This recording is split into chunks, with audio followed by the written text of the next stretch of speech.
Okay, guys. So it seems like Game Informer has released a new interview with the Resident Evil 4 director focusing on actually gameplay and character expansions, so I'm not going to waste too much time, so let's get right into it.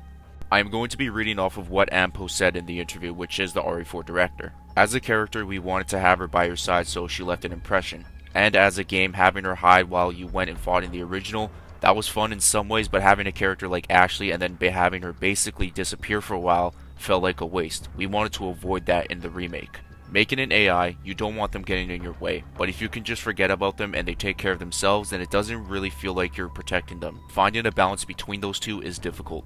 As I mentioned in my previous video, Ashley also lacks a health bar. Absorbing too many hits drops her in a down state where players must revive her. If she's struck while vulnerable, it's game over. She can still be scooped up and carried away by enemies too, which also results in failure.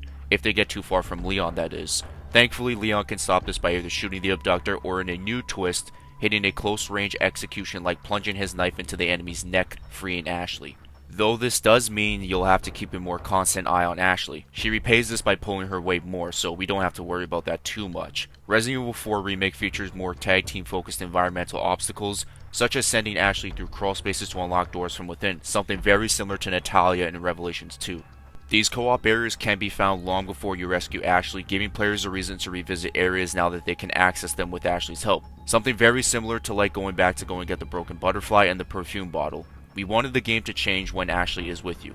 Perhaps the best perk of Ashley's newfound usefulness, she's finally learned how to climb down ladders and kick them down. Leon won't be spending a ton of time waiting to catch her, well, save for one occasion when you first meet her, but that's more of a callback to the original as you see in this photo right now. Ashley's personality has also been tweaked. Don't expect her to behave like an entirely different person, but rather a more believable and hopefully likable one. Her character is a little more serious than the original. We put a lot of thought into how someone would realistically react when put in those situations, and in that context we strengthened the reality of her interactions with Leon. That goes for the conversation she has with Leon as they travel, which is very, very good to hear.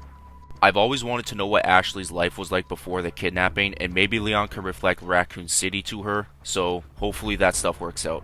Ampo says that the team redesigned parts from the original that were very game-like to have more humanity. The directors even proposed an idea early in development to help reinforce this stronger bond. At one point we even had it so that you could grab her hand and lead her, but Ampo thought it looked like they were too close and didn't like it. I guess we're probably going to save that for Leon and Ada eventually in a future game, but we'll see. So we didn't end up doing that. So that's mostly all the info we know as of now. There is going to be another interview about enemy redesigns and adding new enemies later on for Game Informer. I'm trying my absolute best to get this stuff out for you guys, so hopefully if you guys did enjoy this video, be sure to leave a like, comment, and subscribe to the channel if you are new. I'm going to be doing my best to be the first guy to get this stuff out for you guys. Hopefully everyone has themselves a good day, good night, and good sleep, and I'll see you guys in my next video. Peace out, and much love.